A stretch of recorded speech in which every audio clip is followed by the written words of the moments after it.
আবারও আরামবাগে টোটো চুরির ঘটনা। রাতের অন্ধকারে বাড়ির সামনে রাখা নতুন টোটো নিয়ে চম্পট দেয় দুষ্কৃতীরা। ঘটনাটি ঘটেছে আরামবাগের ৮ নম্বর ওয়ার্ডের কাটাবনি এলাকায়। এই বিষয়ে টোটোর মালিক নয়ন আলী তিনি জানাচ্ছেন, আনুমানিক 2টো থেকে 3টে নাগাদ টোটোটি চুরি হয় তার বাড়ির সামনে থেকে। তার বাড়ির সামনেই টোটোটি তিনি চার্জে দিয়ে শুয়েছিলেন।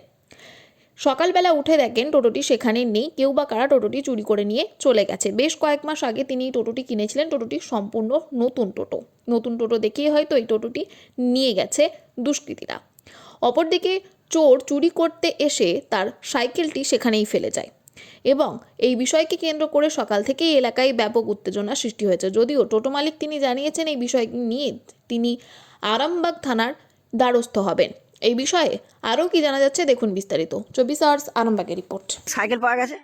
সাইকেল বলতে হ্যাঁ, একটা সাইকেল নিয়ে এসেছিল। সাইকেলটা ওই যে খড়গাদাটা আছে, ওই খড়গাদার আড়ালে রেখে দিয়ে টোটোটা নিয়ে গেল। আমরা খোঁজ পাওয়া গেছে যে সাইকেলটারও খোঁজ পাওয়া গেছে। সাইকেলটা হচ্ছে আমাদের ওপরে একটা মুদিখানা দোকানের সাইকেল ছিল, আর সেই সাইকেলওয়ালা সে এসেছে নিজে, তো সাইকেল নিতে এসেছে, বলছে আমার সাইকেলটা চুরি হয়েছে। দাদার ও কাজে নিয়ে যায় সকালবেলায়, এবারে সাইকেলটা আমাদের বাড়ির নিচেতেই রাখা ছিল, মনে হয় চাবি দেয়নি। তো আজকে সকালে কাজে যাবে, দেখছি সাইকেল পাওয়া যায় না। যে পাড়ার ছেলে হয়তো কেউ নিয়ে গেছে নাকি। তারপরে আজকে এই পাড়ারই কেউ বললো যে ওখানে সাইকেল একটা পাওয়া গেছে। সকালে আজকে এখানে দেখতে এসেছি, দেখলাম সাইকেলটা এটা আমারই। মানে প্রথমে কি আপনার সাইকেলটা চুরি করেছিলেন? ওটা কি করে জানবো আমি জানি না। কখন টোটোটা চুরি যায় বলে সন্দেহ? আমার মনে হচ্ছে 2টো থেকে 3টে নাগাদ চুরি হয়েছে। আচ্ছা, কখন জানতে পারলেন? জানতে পারলাম সকালবেলায় যে ওই 6টার সময়। তখন কি দেখছেন? তখন দেখছি যে বোর্ড, কারেন্টের যে ইলেকট্রিক বোর্ডের যে চাই দেওয়া থাকে সেই বোর্ডটা পড়ে আছে, টোটো নাই। তার সাথে এই জ্যাকটাকে ওই মানে সামনে যে মানে তারগুলো থাকে না ডাইরেক্ট করার জন্য, সেই তারটাকে ছিঁড়ে ডাইরেক্ট করে নিয়ে চলে গেছে। আর তার সাথে একটা সাইকেল নিয়ে এসেছিলো, যে চুরি করতে এসেছিলো সে একটা সাইকেল নিয়ে এসেছিলো। সেই সাইকেলটা খোঁজ পড়া হয়েছে, সেই সাইকেলটা হচ্ছে ওই আমাদেরই ও পাড়ার মুদিখানার দোকানের সাইকেল। হ্যাঁ, সাইকেলে করে এসেছিলো। হ্যাঁ, সাইকেলটা চুরি করে এনেছে। যা সাইকেল সে লোককেও খোঁজ পড়া গেছে। তিনি কি খোঁজ করছিলেন যে সাইকেলটা আমার চুরি হয়ে গেছে? হ্যাঁ, সাইকেলটা ছেড়ে দেওয়া হয়েছে আমার মানে গ্রুপে ছেড়ে দিয়েছে। আমাদের যে টোটো ইউনিয়নের একটা গ্রুপ আছে, গ্রুপে ছেড়ে দিয়েছিল, হয়তো সাইকেল দেখেছে সে ছবিটা, তাই জন্য খুব হ্যাঁ জনতা টোটো ইউনিয়নে দেওয়া আছে। হ্যাঁ, তাদের ছবিটা ছাড়া হয়েছে।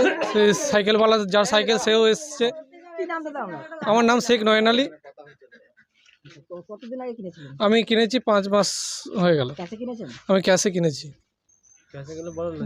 ক্যাশে কিনেছি আমি। লোন 8,500 টাকা জিনিস বন্ধক দিয়েছি, 40,000 টাকা লোন তুলেছি, প্লাস 30,000 টাকা মানে ধার করা হয়েছে, মানে আত্মীয় স্বজনের কাছে নিয়ে গাড়িটা কেনা হয়েছে। কত মাসের লোন, কত মাস শোধ হয়েছে? লোন মানে এই একটা কিস্তি দেওয়া হয়েছে। মানে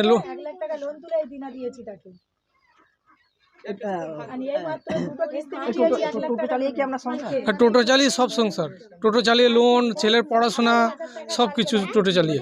যে চাষের একবার অ্যাক্সিডেন্ট হয়েছিল, মারাত্মক মুরগি গাড়িতে কাজ করতাম। মুরগি গাড়ি মানে মারাত্মক 16 সালে অ্যাক্সিডেন্ট হয়েছিল।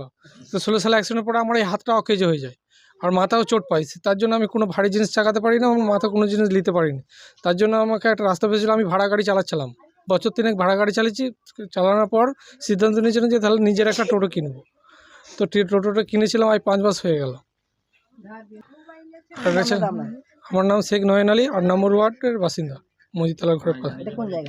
এটা কাটাবনি, 8 নম্বর ওয়ার্ড।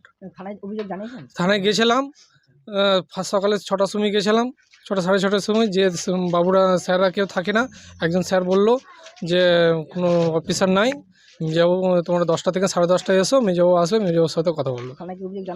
হ্যাঁ, অভিযোগ তো জানাবোই বটে।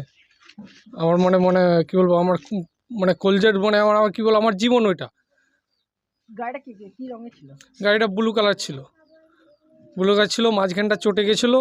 তো আমি একবার মানে দোকান থেকে রং কিনে নিয়ে এসে রং করেছিলাম। তো ওর সাথে মেকআপ দেয় না, ঠিক আছে, রংটা হালকা করে অন্য কালারের মতন আছে, নীল কালার রংটা। সন্তানের পরে মন বসছে না, প্রচুর পরিশ্রম করেও আপনি আশানুরূপ পারিশ্রমিক পাচ্ছেন না, যার ফলে আর্থিক সংকট আপনার জীবনে দুঃখ এবং চাপের ছায়া ফেলেছে। দেনার ভারে জর্জরিত স্বামী স্ত্রীর মধ্যে প্রতিনিয়ত ভুল বোঝাবুঝি বেড়েই চলেছে। নতুন বাড়ি কিনেছেন, কিন্তু সেই স্বপ্নের বাড়িটা যেন আরো দুর্ভোগ নিয়ে এসছে আপনার জীবনে। আপনি ভাবছেন সস্তায় পাওয়া বাড়িটা নেওয়াটাই কি সঠিক সিদ্ধান্ত ছিল? এমনই সব দ্বিধাদ্বন্দ্ব এবং জীবনের কঠিন মুহূর্তে আপনাকে সঠিক পথে পরিচালিত করবেন আন্তর্জাতিক খ্যাতিসম্পন্ন স্বর্ণপদক ও স্বর্ণ মুকুটপ্রাপ্ত ডক্টর অজয় শাস্ত্রী।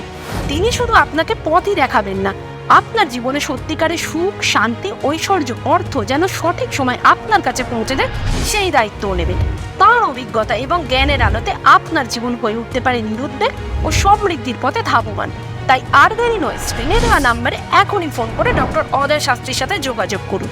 কে জানেন, হয়তো একটি মাত্র ফোনই আপনার জীবনকে বদলে দিতে পারে।